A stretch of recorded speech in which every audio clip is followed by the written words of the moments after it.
what children are being deprived of in our culture today is the opportunity for independent, unsupervised activity. There is one immediate effect of play, and that is happiness. Sure. Kids are happy when they're playing.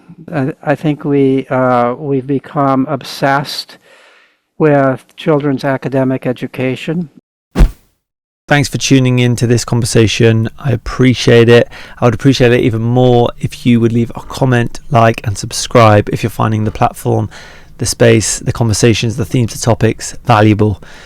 Enjoy the conversation. Thank you. What do you really think is missing from the conversation of play? And what is the thing that people don't talk about enough, in your opinion?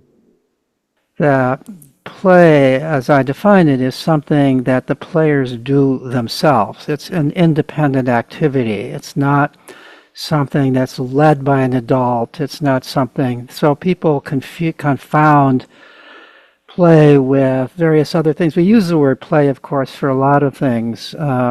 Like a lot of English words, it has more than one meaning, but people talk about playful learning, where a teacher is teaching a lesson in a playful way. There's nothing wrong with that, but it's not play, and you're not really learning the crucial things that play is for. And people think that they're sending their child to play when they're playing a sport on an adult-directed team.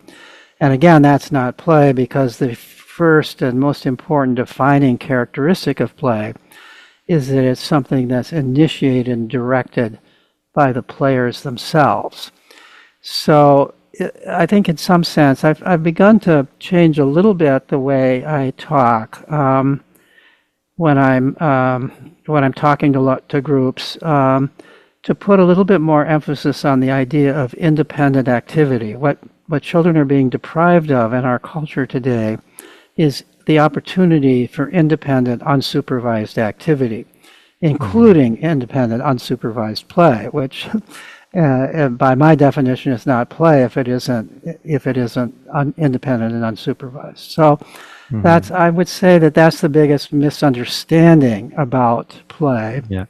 And I've seen myself quoted, referenced, and so on by people who think that I'm supporting what they're talking about when they're actually not talking about what I mean by play. People will do that. They'll leverage whatever little thing they can to Right. support their work. I think that goes on way more than we think. Right. Okay, so why is it important to differentiate?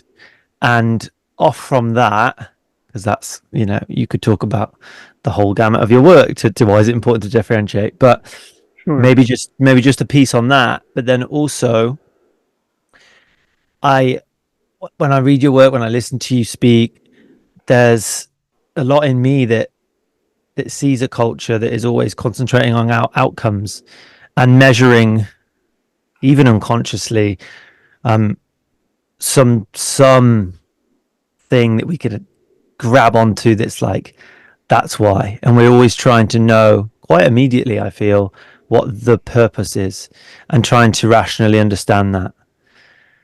So does that come into the conversation where really your work is just to try and not measure almost, and just maybe long term is more of a measurement of like how happy, whole the child and connected is. Except there is one immediate effect of play, and that is happiness. Kids are happy when they're playing. Among the things I talk about is the role of play in children's mental health, and it promotes mental health both immediately by bringing immediate happiness, and it promotes mental health in the long run by the children's practicing of skills. They're developing a sense of confidence. They're developing an ability to solve their own problems, which allows them to be less afraid of life, less upset by things that happen in life, because they experience in play these kinds of things in the playful situation and learn that they can handle them. So those are Good shout. You've definitely got me there. Okay, happiness, easy thing to measure. However, So why is it so hard for people to not pay attention to a child when they're not happy? Because you could look in so many areas of our Western culture, and there is not play present, how you would define it. Right. So are we just not measuring the happiness? Are we not paying attention to it? I think we're not paying enough attention to happiness. I really think we underestimate happiness. I think we've become obsessed with children's academic education. A number of years ago, I was invited to be on a so-called debate on a radio program, program, and the debate was between me and somebody who was supporting school going through the summer. At that time, there was a big push among some groups in Boston and Massachusetts generally to have the school year extend through the summer, no summer vacation. And their argument was that kids lose a lot of learning over the course of the summer, and they wouldn't be losing that learning if they were in school the whole summer. And so I was supposedly debating with somebody who was pushing that view. And so, among other things, I said, well, children need to play, and they have relatively little opportunity to play when school's in session, and the summer they're playing. And so the host of the debate, not even my debate partner, said, so what's the value of play? And my first response was, well, it makes children happy. And even my host, not my debate partner, but the host said, oh, well, but we know happiness isn't everything, right? So it was like putting down the idea of happiness.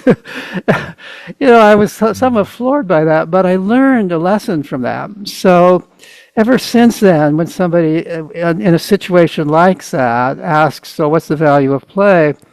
Instead of saying that it makes children happy, I say, well, children learn a lot in play. So, oh, that's interesting, right? So then at least there's a follow-up question. Well, what do they learn? And along the way, I could say, oh, yeah, and also, by the way, it makes children happy. So people want to hear about what children learn in play. They're oddly less interested in whether children are happy or not. I don't want to say this across the board, but I think that emphasizes something really wrong in our thinking about human beings, about children, about childhood. Childhood is a big part of life. It's not just preparing for adulthood. It's part of life itself. It's depending on how long you live, it's a quarter of your life or so. And also one thing we know is the best predictor of a happy and productive adulthood is having a happy childhood. So we really need to put a little more emphasis on whether children are happy. I sometimes am asked, because I'm also write a lot about education and educational environments, and I'm sometimes asked, well, if you were, how do you judge whether a school environment is a good one or not? And I said, the first thing you do is you look to see if the kids are happy. If the kids are not happy, then no matter what else, this is a failure. Any environment that makes kids unhappy, school or anything else, is failing. That's something you can see immediately. It's something you can judge right in terms of education. In terms of the long effect, you can't judge that by looking immediately. You can only judge that by looking long term. How do these people do over the long run? So, we obsess about whether a child has learned to read by the age that they're supposed to learn to read. And what I've learned is that for kids who aren't going to a regular school where reading isn't enforced and coerced and so on, kids learn to read at a wide range of ages, but they all learn to read. And there's ultimately no difference in how much they read. And in fact, sometimes my belief is, although I can't absolutely prove it with rigid research, but that children who learn to read when they really want to learn to read and they learn in their own ways and the way they want, they become bigger readers than those who are forced to read. They're less likely to develop blocks about reading. They're less likely to think of it as a negative experience. So we make the mistake of thinking that we can measure children's progress with these kinds of tests, like can they read, how do they do on these various tests. That's how we run our educational system, and it's also how we increasingly are thinking about children. We've even sort of brainwashed parents into thinking about children that way. Are they developing on the step-like way that the school says they should be developing, or that society in general should, and they get worried about their child if the child seems to be a little behind on this or that, not recognizing that there are huge individual differences in what we get interested in, what we pursue, what our native talents are, and so on and so forth, and that we would be better off recognizing those differences. But the one thing that we clearly should be concerned about is whether children are happy or not. Yeah, it's going to be an indicator.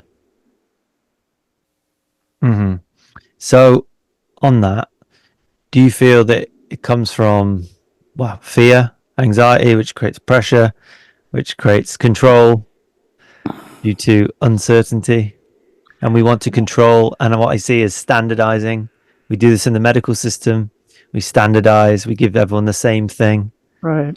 Yeah, we become obsessed with measurement. I think the school system is driving a lot of this in the sense that, so way back when I was in school and when I was in elementary school in the 1950s, schools were pretty much run locally, and teachers were pretty much trusted. Teachers were really in charge of the classroom, and they could pretty much do what they believed was best or what they wanted to do. And so of course, the problem with this is that some teachers are great and some teachers are not, and some teachers are mean and some are nice and so on. But most people who went into teaching, is true today, are nice people. They like kids. They've gone into teaching. They're there, with the kids. They see the kids all the time, and they adapt what they're doing to recognize that they want to keep the kids happy. They want the kids to like them. They want to like the kids. And so things get adjusted. But now I hear from teachers all the time that they can't do that adjustment. They are required by the hierarchy of the school to give these standardized tests. The teachers themselves are being evaluated based on the children's test scores. Teachers, I've heard from kindergarten teachers who've told me, believe it or not, kindergarten teachers who've told me that the principal came into their room and took away all the play equipment, telling them school is not a place to play. These are, 5-year-olds, right? So, and I hear from kindergarten teachers are quitting in large number, the best ones, because they are beginning to believe that what they're doing is harming children. I have a sister, a half-sister actually, who's a fair bit younger than me, who was teaching in middle school for many years, very happily teaching, enjoying the kids, getting good evaluations as a teacher, who once these things began to change, and they began to really change quite dramatically, kind of early on in the 21st century. They started changing earlier, but it was really around 2010 that you could really see these changes coming in. We had Common Core, we had states adopting this, we had new principals and superintendents who were committed to this. And, suddenly, my sister her boss was a principal who was telling her, you can't do what you're doing in this class. And so she tried to follow the rules, and she found the kids were unhappy. She became depressed about what she was doing. She took a leave of absence because of depression, a medical leave of absence because of depression. But while she was away, she decided there's no way I'm going back to that. I just can't. I can't stand doing what I'm being required to do in this classroom.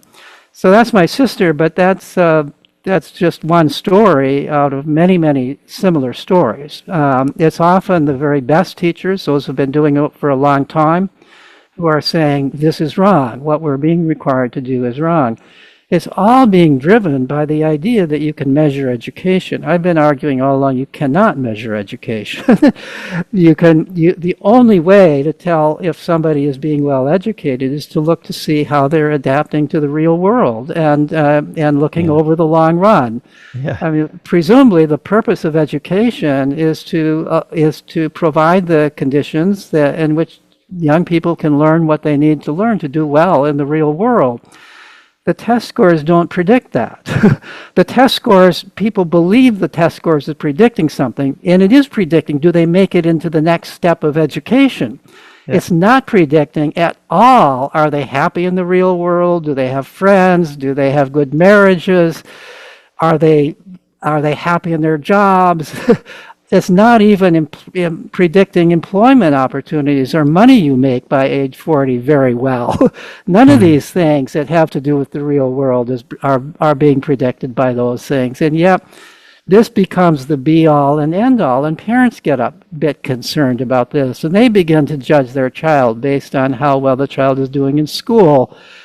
And then a similar thing with outside of school. And instead of just kids going out to play, which is something which, as you said before, is not really measured. You're not quantifying anything. You can look and see they're happy doing that, but you're not measuring learning. You believe learning is going on. There's all kinds of learning going on, but it's not measurable. And it's not predictable exactly what they're learning at any given time. I am absolutely confident children are always learning when they're playing, always. They're learning Mm. all kinds of the most important lessons Yeah. out there, but they're not easily testable. And testing them would interfere with the play. It would no longer be play if you're doing it to improve your score on some kind of a test. So Mm.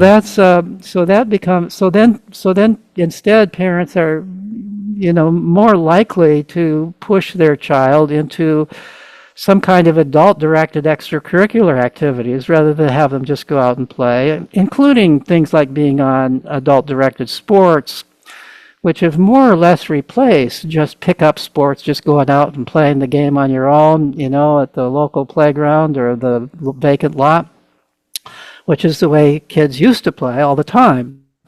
But now you don't see that, almost don't see that anymore. They're out in some organized sport, which is not play, which is still controlled by adults. And I think part of the reason is, you can put that on a resume. You could put that, one of the things I sometimes say is we've turned childhood into a period of resume building. If what you're doing doesn't seem to improve your resume and thereby improve your chance of getting into Harvard or some other elite school, then it's a waste of time. That's sort of the way, Yeah. nobody would say it quite that bluntly, but that's kind of the way people are thinking. And there are some people who actually say that bluntly. So, Yeah.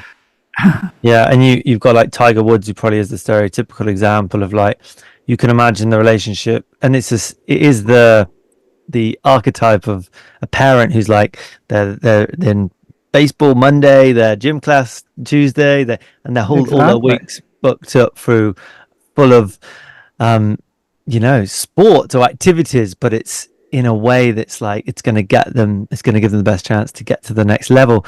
And then it's the archetype because that kid's never happy. But it's like how are you even like tuning into what the goal is? Or is it you just feeding from a culture that just wants to extract from you? And the question. No, there wasn't a question. Oh, okay, I, just a I comment. guess Yeah. I guess we could transition into the real root causes and what you've seen the most beneficial steps for children who, let's say, are parents listening and their kids aren't happy. Like, what has been results that you've seen of parents taking steps to prioritize their play? Say from Right. in this in England, it would be primary school, which is to Right. ages 11, 12. Right. Well, well, first of all, some of the evidence that this attitude of focus on measurable achievement, focus on are you accomplishing the kinds of things necessary to get into a fancy college.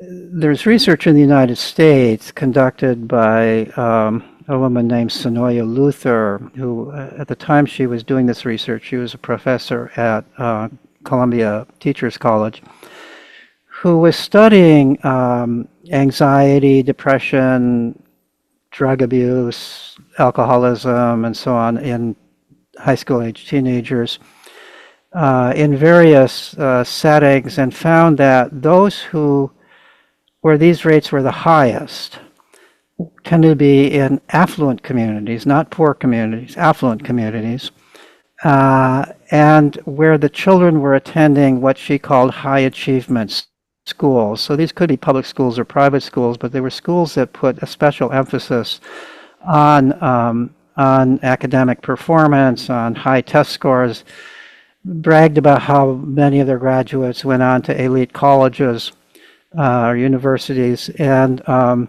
so she found that the rates were highest there, and that they were particularly high when the parents were part of this whole thing, where the parents seemed to be evaluating the children based upon their achievements. So the result of this was that the young people began to evaluate themselves. They began to see their self-worth as pinned on how they were doing in school compared to everybody else. Well, you've got all these other people also working in this high achievement way. And so people would feel depressed, even suicidal, because they didn't make it into the honors course, or they weren't in the running to be valedictorian. I mean, ridiculous kinds of things to be depressed or anxious about. But this is what we have driven kids to. So I think that's. We also know that this is all data from the United States. We also know that the rates of anxiety, depression, and suicide among school-age kids go up every school year and go down every summer, go down when vacation occurs, go down dramatically, in fact. During the COVID lockdown, everybody was so afraid, this is going to be disastrous for children. We're going to have high anxiety and depression, maybe even suicide, because schools are locked down and the kids won't know what to do, and they'll go stir crazy at home, and all of that.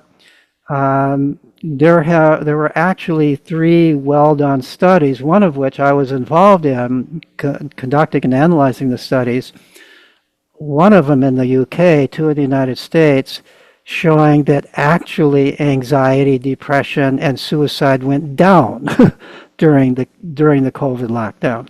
There was a study in the United States showing that it went down and stayed down until schools reopened again. So there's a clear relationship between schooling and poor mental health, a clear and direct relationship. When school's in session, children are doing far worse psychologically than when school is not in session. That's undisputable, and it's a huge effect. It's not just one of these little effects. It's a very big effect. It's sometimes some of the studies show a doubling in the rates of suicide among young people when school opens up compared to when it's closed. So all of these point to that. So what is it that caused these changes in schooling, and why did they emerge when they did? And I think that there's a number of causes, but in the United States, I think there are two primary causes in the United States. There's really more than that, but one of them is there was a book written in the government-supported study and book in the 1980s in the United States that came to the conclusion that our schools are failing because our students are not performing on standardized tests as well as the East Asian students are in East Asian countries. And we need to reform our schools.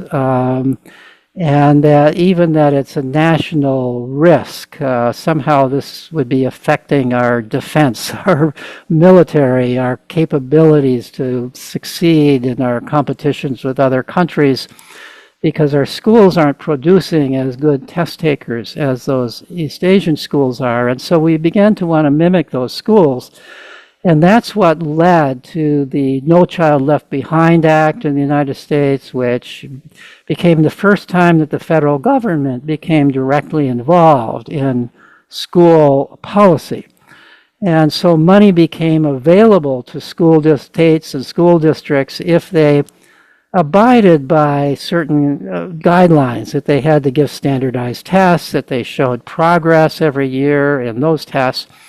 It took a little while for all of this to begin to become effect, but it was really in the early 21st century that they really began to become effect. We had the core curriculum, took away a lot of recess time from schools, added more drilling for tests, more courses in science and math and literacy, because these are the things that are tested in these international tests. Tended to take away art and music classes, the things that tend to be somewhat more fun for kids. So school became less fun. It became more and more test-driven, more and more focus on high test scores. This became internalized. So I think that's a big part of it. I think there's one other thing that plays a role here. And again, part of the reason I'm saying this is because these changes really began to occur in the 1980s, but accelerated over time.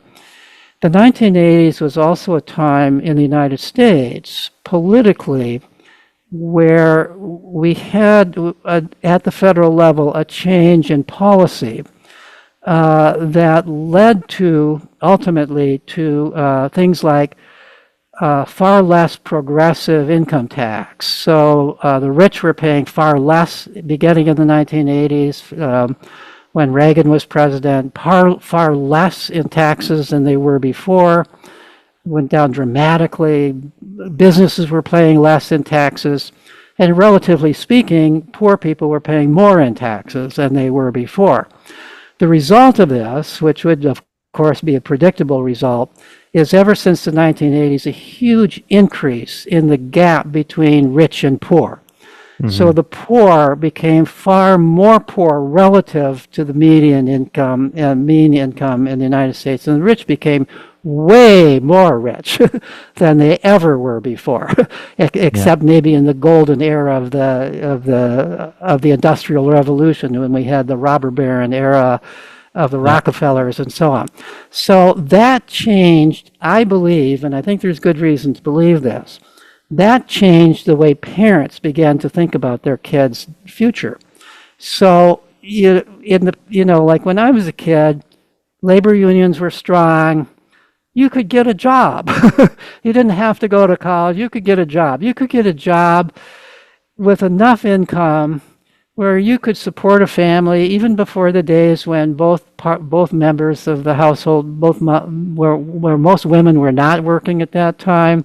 Yeah. One person could get a job, support a family, own a house, maybe even own a little cottage in the country, take a nice vacation. And what are you doing? You're working at a factory.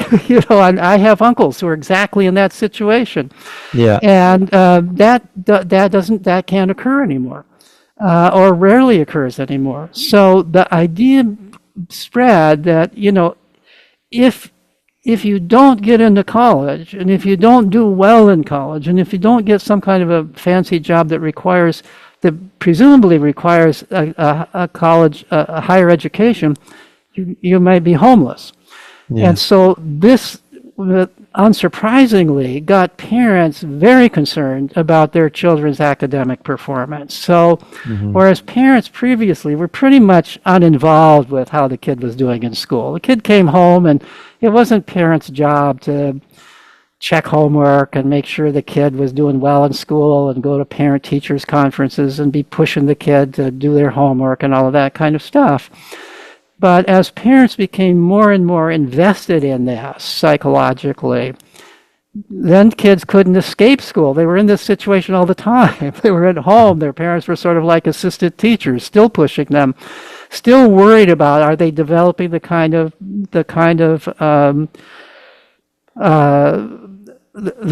record, the kind of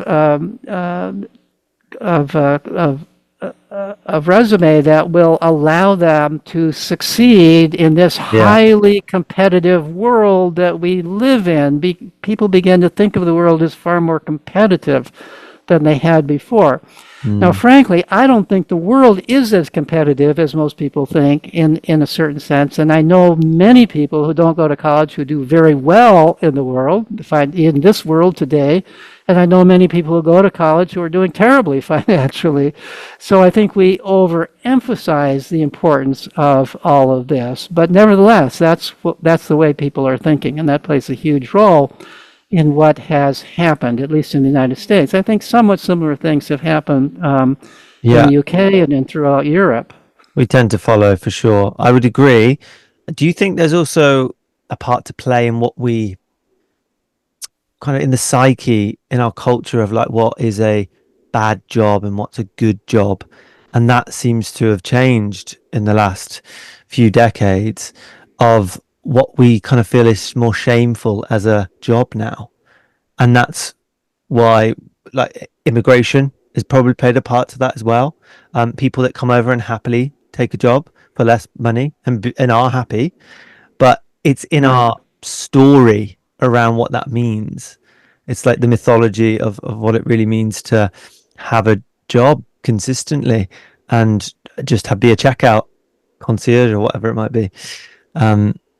I do think there is something to that. I think part of what happens as we become as these differences between rich and poor accelerate, and we have a larger number of homeless people, larger number of people who really are out of the job market, and as we also kind of focus more, in some sense, on status. And status, school is very much about status these days, which it didn't used to be so much. How did you score compared to everybody else? How did you make the honors course? As we focus on status, then that becomes a continuing focus.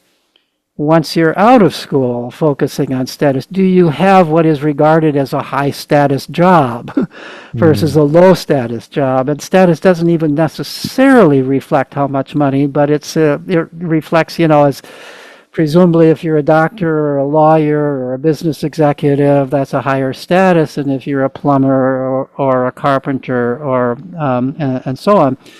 And so I think that may be true. I think that might be changing a little bit recently. And the reason I think it might be changing is because the reality is, as more and more people are going to college aiming for these high status jobs, supposedly high status jobs, there's too many people out there looking for such jobs. They can't find the jobs. And so somebody can graduate from college, even doing well, and they end up, driving an Uber, or they end up, they're doing things that they could have done without the degree. The American dream, isn't it? And then it doesn't work out. And it doesn't work out. And this is more and more true. There's an increasing number of people, it's still not the majority, but an increasing number of people recognizing this. And it's also the case that at this time when so many jobs are being exported overseas or being taken over by robots and so on and so forth, what are the jobs that are not being exported or taken over by robots? Well, plumber, carpenter, electrician. These people are making good money, and their job can't be taken away. And you don't have to go to a liberal arts college, a four-year college. Sure. You can do an apprenticeship program. You can get right into it. And Many of these people are making more money than, and they don't have college debts to pay off than Mhm. people who, and there's a growing recognition of that. And I think it's one of the reasons why in very recent years, the number of people applying to for a liberal art 4-year liberal arts schooling has gone down. The percentage, not just the total number, but the percentage has gone down, especially among males. So it's now the applicants are overwhelmingly more women are applying to go on to higher education than men. Yeah. And I think it's partly because the jobs I just described are stereotypically male jobs. But Mm. and they're not as obviously available to women. But I think women are beginning to catch on. I'm beginning to see more and more women electricians and plumbers and Yeah. people in the construction industry. So I think things are beginning to change. Partly because, at least in the United States, Yeah. higher education is beginning to price itself out of the market. The tuition is so high, but also because there's more and more evidence that your employment status is not that much raised by getting that college degree. Yeah. Fascinating. I could ask you many more questions on this topic and social situations. It sounds like you are as passionate about talking at them as me. Because yeah, are girls doing a lot better in education than boys? And the fact that there's not a lot of male teachers, like, I'd love to dive down that rabbit hole. But let's change lanes back to children and focusing on play and homeschooling, which I believe a lot of people that listen to my podcast, delve into the themes that I stand for, will be taking back control because, as you said at the beginning, also I'd concur on the point around teachers. I've known double figures that have left because the best ones do. Because it's like banging your head against the wall and you just don't see it changing and they lose faith. But those that go do that, and a lot of people taking things into their own hands and going back to roots and connecting with land and communities in a very different way. And you could call it going, starting a commune or just exiting from the system. But a lot more people are doing this. And a lot of the themes that we've talked about will resonate. So, what would you say to homeschooling and what needs to be said around that topic? Yeah. So first of all, homeschooling is really on the rise, certainly in the United States. So there have been, there was kind of an incremental, step-like increase over the period of the COVID lockdown, and many of those people are staying with it. But prior to COVID, a Gallup poll in the United States indicated that approximately 5% of American school children are being homeschooled, were being homeschooled at that time. A Gallup poll taken shortly after the COVID lockdown, maybe a few months or a year after, indicated that it was up to 11%. And these were not just these were people who were literally had taken their kids out of the school system, were doing homeschooling. I don't know of a systematic, more recent survey, but reports from state homeschooling organizations suggest that many, if not most, and maybe most of those who left the school system during the COVID period are staying with homeschooling. There has overall, over decades, been a gradual rise in homeschooling in the United States. And I think that this sharp increase occurred partly because of COVID, but also because more and more families are recognizing that schooling is harming their children, and they are taking them out. It used to be that in the United States, most homeschoolers were doing it for religious reasons. They were doing it because they wanted a religious education for their children that, of course, the public school system wasn't providing. And they were doing it for Mm. that purpose. But now most of the homeschoolers are not doing it for religious purposes. They're doing it, I think it's fair to say, they're doing it for the sake of their children's well-being. that they see most people who homeschool don't start off homeschooling. Some of them do. But most of them, at least with their first child, send the child to the regular school. They see the child in one way or another is suffering at school.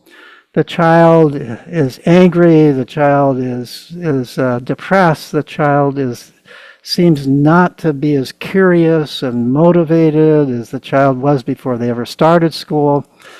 And the school wants to blame the kids in some way, that the kids need some drug, or they need psychotherapy, or maybe the parents aren't trained.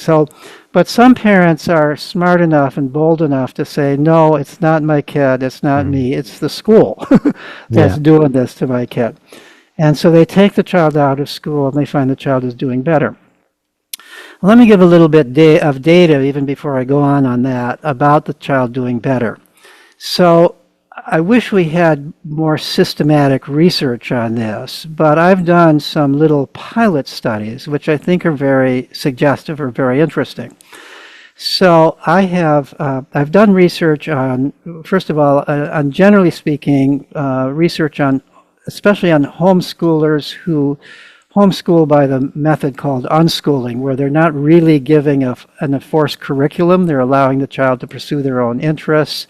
They're helping the child find those interests, and they're also helping the child connect with groups outside of the school and so forth. So they're not directors of the child's education, but facilitators of it. And this has long been interesting to me, and I've studied it in various contexts, and I find that people who've grown up with this kind of education are in fact doing very, very well in the world. So that's sort of a background for these studies. But then in addition to that, and those were systematic studies that have been published, but unpublished, except on my Psychology Today blog posts, are little surveys I've done, which I did through my Psychology Today blog post, where I asked readers this question. So here's one study I did. If you have a child who was diagnosed with dyslexia when they were in public school, meaning supposedly this disorder that most people think is a brain disorder that prevents you from learning how to read. So a growing number of kids are being diagnosed with dyslexia these days, as if a growing number of kids have a brain disorder that leads them not to be able to read, despite the school system's best efforts to teach them to read. So we see this diagnosis with greater and greater frequency. So in this survey, I said, I'm looking for people who had a kid who had that diagnosis when they were in school, and then they took the child out of school for homeschooling. I want to know, if you did that, what happened to the child's ability to read? So I got responses, I don't remember exactly, people can look it up on my blog if they want, responses from maybe about 15 parents. And essentially every one of them said, my child learned to read, but not right away. I had to wait. I had to be patient because my child was terrified about reading. The whole idea of reading was traumatic to my child. So I had to wait. I would read to my child, but I would not try to say, oh, shouldn't you read? I would just not push that, because I found if I did that, my child just backed off. They have nothing to do with it. They didn't want to talk about it. They were, in some sense, they felt protected by the diagnosis of dyslexia. I can't read, and so therefore, why try? So they had to just back off. But in essentially every case, the child, at some point, maybe months, maybe a year after being taken out of school, began to read, began to want to read. In some cases, basically taught themselves. In other cases, asked for some help. Mm-hmm. But all these kinds of results, as well as other things, have convinced me, look, this is not really a brain disorder. This is really generated by what we're doing to kids when they're in school. This is the result of forcing reading in a stress-inducing environment. Imagine that reading is a little harder for you than for other people. and you're a little bit behind. You're not, and these other kids are reading fluently and they're laughing at you because you can't read. The teacher is criticizing you. You feel the worst possible place to learn something that's a little difficult for you and is new is where you're being evaluated, where you're feeling pressured about it. When you're learning something new, you want to have the pressure taken away. Yeah. That's how you, but school has been increasing pressure.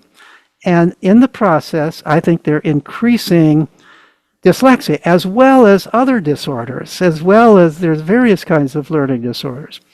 One more bit of evidence regarding this. There was a study done, a very well-controlled study done of the Tennessee preschool project. So the state of Tennessee a few years ago started a program of preschool for before kindergarten for kids in families in poverty. And the idea was they were going to teach them reading skills and number skills, academic skills prior to kindergarten so they'd have something of a head start.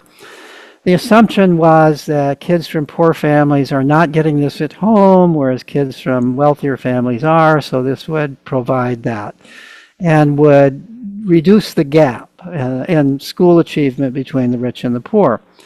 So the program was started, and there were more applicants to put their kids in the program, all from families below the poverty line.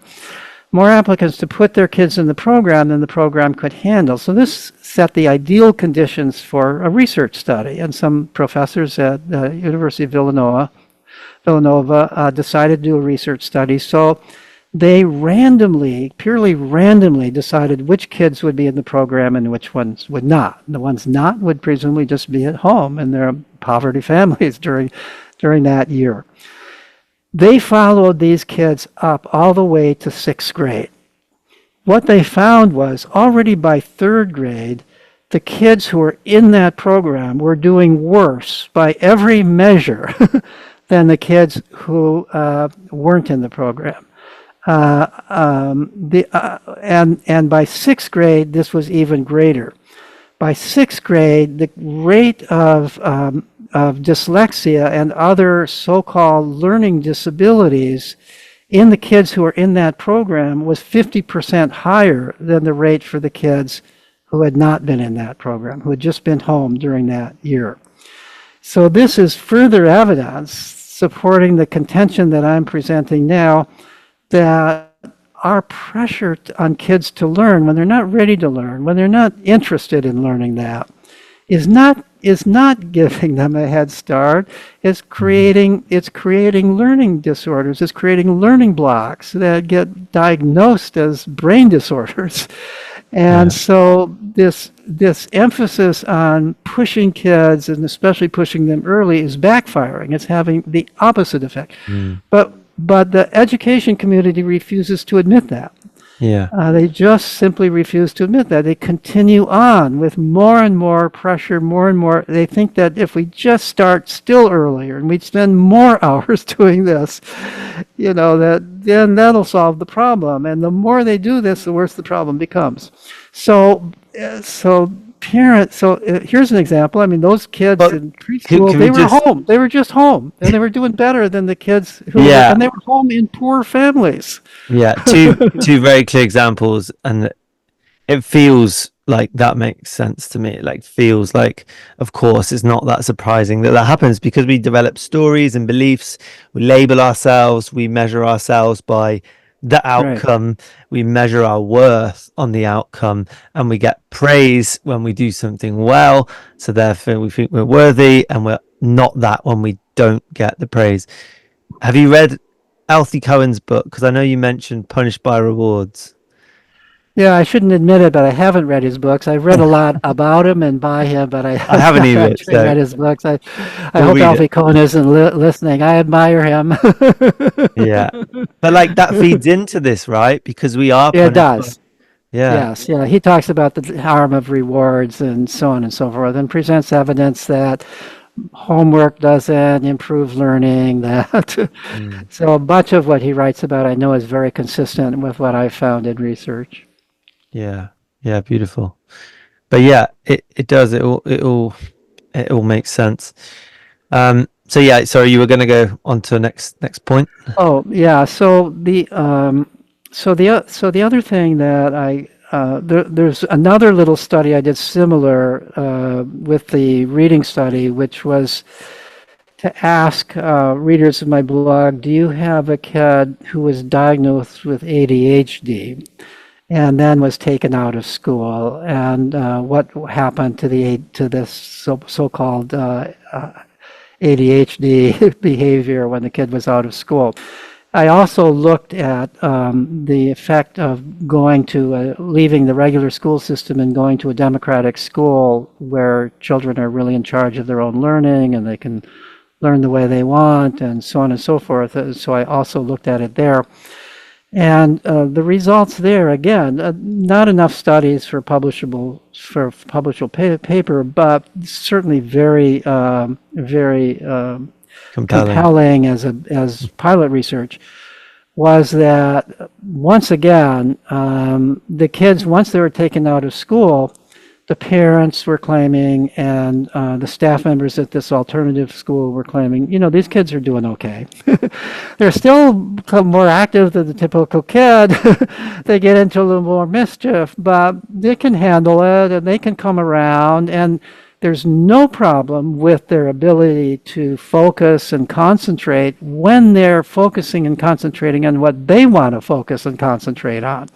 Yeah. So a child who gets interested in reading, who has ADHD, doesn't have any problem learning how to read, but you have to wait till they're interested in reading. You can't force them to do it. I think the difference between somebody with ADHD and somebody who gets diagnosed with that is they're really not able or willing to focus and concentrate on something that doesn't interest them. And my son, who works in an alternative school where children, quite a number of the children come with a diagnosis of ADHD, says that, as far as he can tell, if anything, they're hyper focused. They are so focused on what they are interested in that they're not noticing other things in many cases, and they're not willing to be distracted by somebody telling them what they have to do now. So it's again, you get a very different impression of the same kid depending upon the environment that you are looking at them in. Yeah, I think it's called neurodivergence, right? Or there's a spectrum of different, how it shows up, how people process things differently, Yes. and there's the hyperactive, but then there's the ADD, and yes, it's a big one. So what are your, don't hold anything back for the podcast's sake. Like, what are your thoughts on what's going on with ADHD and how we even kind of understand it? Well, of course, ADHD is a whole new disorder. It didn't exist when I was a kid because we never diagnosed it. So I think that. So let me qualify what I'm going to say a little bit. I'm sure that there is some very tiny percentage of the population who does have inborn characteristic that is really difficult for them in all of life. I think so. I think there is such a thing as being at the extreme on this, but it's not, in the United States, the last I looked, 20% of boys were getting a diagnosis of ADHD at some point during their primary and secondary school career. No way does it make sense that 20% of boys have a mental disorder that we should be calling a disorder. We should simply be recognizing that there's a whole range of, I think that primarily, although you're right that, ADHD is in some sense a constellation of things, especially since we've collapsed the two diagnoses. So that what used to be separated between ADD and ADHD, we've collapsed the two. That it's a number of things, but primarily it's impulsiveness. So we human beings vary in the degree to which we tend to be impulsive. To which we tend to really leap into things that grab our attention and are interesting to us, as opposed to the degree that we are capable and willing to just really focus on a single thing over time. And you can make the evolutionary argument, and I have made it in some of my writing, but so have others, that, historically, almost all of human life was done in groups. Problems were solved in groups. Hunter-gatherers hunted in groups. And you wanted people with a range of different abilities. You wanted some people who were just really focused on those animal tracks, studying them carefully, not distracted by anything else. You wanted other people who noticed the tiger who was creeping up behind you, or saw, there's a fat eland over there. Why worry about these tracks? There's an eland over there.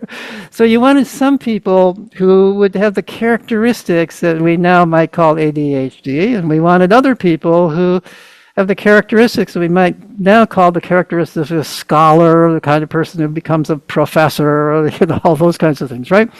We want all those people. I think we still want all of those people. But it turns out, if you're the kind of person who notices the tiger, you're not going to do well in school. School isn't the proper environment for you. And school has become less and less the proper environment for you over time. So it used to be, back in the days when teachers could adapt what they were doing, they could adjust to these kids. They could accommodate them in one way or another, more or less. Not perfectly. But now they can't accommodate them. So the only thing they can do is diagnose them as having a disorder because they're not fitting into what's doing in school. Almost all diagnoses of ADHD originate in school. The diagnosis is not done by school, but the originator who says, you need to have your child assessed for ADHD is school.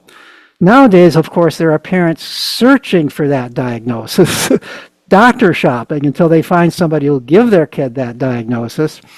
Why? Because they get special accommodations in school if they do go to school. But you have to have the diagnosis to get the accommodations. You can't just accommodate because you recognize everybody's different and so on and so forth. So that also drives the increase in diagnosis of ADHD. Then, of course, there is profit to be made. Drug companies are pushing diagnosis and have for a long time. There's a parents' advocacy group for diagnosis of their parents of kids who have ADHD, an advocacy group that is quite militant in saying this is a real disorder, it needs to be treated and so forth.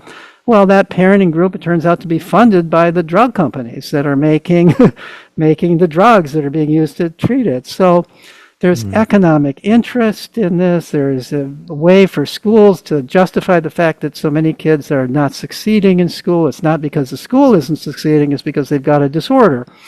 So I think all of that is playing into it. I think there's very little to be gained by giving these disorders. Although I'm sympathetic to parents who are looking for the diagnosis because they want to keep their kid in the public school, and this will give them this will give the school a reason to make a special accommodations for their kid. But I don't think it's a good thing. I don't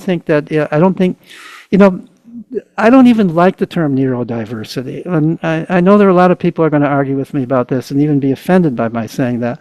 But we're all different. Every one of us is different. You are different from me.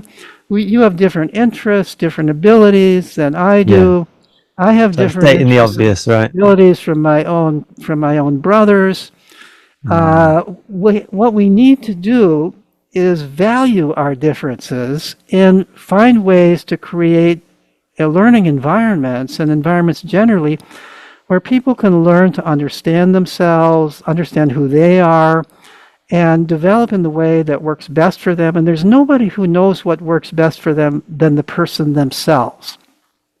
That's why self-directed education, which I've long been an advocate of, works so well, especially for those kids who have characteristics that are different enough from average that they just don't fit into the public school system. They just, in the way public schooling is done today. They find their ways of learning, and they also, even maybe more important, they discover what their strengths are, and then they go on into careers that are in their strengths. So there are some kinds of jobs, for example, where having these impulsive ADH characteristics are actually an advantage. My wife, who is an OBGYN, claims that for somebody working in an emergency room or somebody working in an obstetrics room, this quality is a valuable quality. She claims she has that quality, and I think she does to some degree. She can jump from one thing to another. She can get fully involved in it, and yet in what she's doing, and yet notice the other things and be drawn to them when she needs to be drawn. I have a stepson who was diagnosed, who clearly has the symptoms of ADHD to the degree that where they're diagnosed today, who suffered through public school. His biological father wouldn't allow him to leave it, so he suffered through public school, barely passed, but he decided afterwards that he was interested in becoming a chef, and he went on and was very successful as a chef. A chef does very well with these characteristics. You've got to keep all these things going. You've got to keep tabs of so many different things. You have to be willing to jump from one thing to another as you're going through this. I think people who are emergency responders, fire Yeah. off, People who deal with high stress, right? people who deal with high stress, who have to be able to jump into emergency situations and just jump right in and don't sit back and think about it too long. We need people in those kinds of careers. But we've got a system where we think that we act as if everybody's supposed to be a scholar, like everybody's supposed to be willing to spend hours and hours studying something that for the great majority of people is not very interesting. Yeah, fascinating. Thank you for explaining that well. It's good that I hear someone just speak their truth, and even know if it's going to offend people, there's not enough of that. It's refreshing. There's too many people playing it safe, and that's what makes these things worse in a way, because we all need to express what we feel, and it needs to be that for a conversation to happen, right? For a dialogue. So yeah, I appreciate that. And yeah, how are you remaining upbeat? How have you remained upbeat? You seem quite, still curious, still eager to learn and also be wrong, but also just express. And yeah, your work's continuing. So it's like, how are you staying upbeat and connected to this mission around these kind of topics? Well, I think that I think that people remain interested and active when they are doing what they're passionate about, whatever that is. Yeah, you've got to set the standard for that if you're preaching so, it. yeah, so I was a professor and teaching at the university for many, many years. And I deliberately chose to go to a university that, at least at that time, was not a particularly high-pressure university in terms of research, because I wanted to have intellectual freedom. I wanted to be able to follow what I was interested in and not necessarily be too concerned, am I going to be able to publish an article on this in a fancy journal? Am I going to be able to get government grants to study this? Which would have been more true if I had gone to a more elite research university. The university I'm at, Boston College University, now is more in that category of the more elite, but it wasn't that way when I started. and so I really felt intellectually free. I could pursue my own interests, and I pursued a variety of interests. And this is what play is in a way. You do things, you try out things, you try this out and you try that out, you explore different things, and then something just really grabs you, and then you spend more time on that than you do on other things. There was a period of time I was doing brain research. I was studying the binding of hormones in the brain of rats and mice to try to understand how hormones affect the brain. And it was moderately interesting to me, and I could publish some articles on it, but I was not passionate about it. I did not, I wasn't, and so then something happened that led me to get interested in children's learning, entirely different field. But because I was in a kind of a low pressure institute, I could decide, well, let me study this for a while. Let me see, and that really grabbed my interest. And so for the past 40, 50 years, really now, this has been what I've been interested in. And the other thing I did is, so I was a full professor at Boston College University,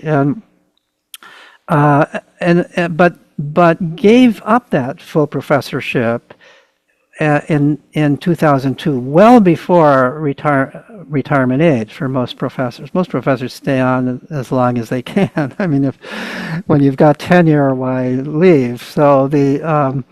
But I happened to be in a position because I'd written a textbook which sold well and continues to sell well, that made enough money that I didn't really need the salary from Boston College. So I resigned from that position, took an unpaid position as a research professor. So I've got a title there, but no obligations other than to do whatever research I want to do. And yet I can use the facilities of Boston College. I attribute my articles to Boston College and so on and so forth. But I am really totally free to pursue whatever I want to pursue or not do anything if I don't want to do anything because I'm not being paid by Boston College. So now it's really pure play in that sense. I'm doing it just because I want to do it, but I'm also, I have to admit, doing it partly because I think it's important. And I think for many of us, we derive pleasure, some satisfaction from doing what we think not only is interesting and enjoyable for us to do, but also might have some positive effect on the world. And so all of this just keeps me really motivated to keep going. I have, and there's so many questions to address. And I'm also involved on a practical level. I've helped found a couple of nonprofit organizations that are involved in promoting more free play and independence for children. I hear almost every day from people who say, your writing has influenced what I'm doing. I keep waiting for the shoe to drop and somebody to say, and it absolutely destroyed my family. But so far, the ones who write to me at least are saying, and it just had this incredibly valuable effect. My child was so miserable before, and now my child is much happier, and the whole family is happier. All of this is very rewarding, and so all of this helps keep me going. Yeah, beautiful. I see it as you're giving people permission to set themselves free.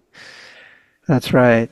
Yeah. I think the fact, I do have to admit that what people say is the fact that you have a PhD, that you've been a research professor, that has helped give me courage to do it. So having that title, I'm glad I have it. I don't think that what I say has any more meaning because of the title, but people interpret it as having more meaning. I think it has more meaning because of the research I've done and the arguments I present. But the fact that I can speak from a certain position of authority. And, I'm often hearing from, this is very interesting to me, it's often moms who tell me, I wanted to take my child out of school for the longest time, and my husband was totally against it. It's usually that way. It's usually the mom who wants to do it, and the husband doesn't. And finally I gave my husband your book. Free to Learn. And he read the book and he said, okay, we'll give it a try.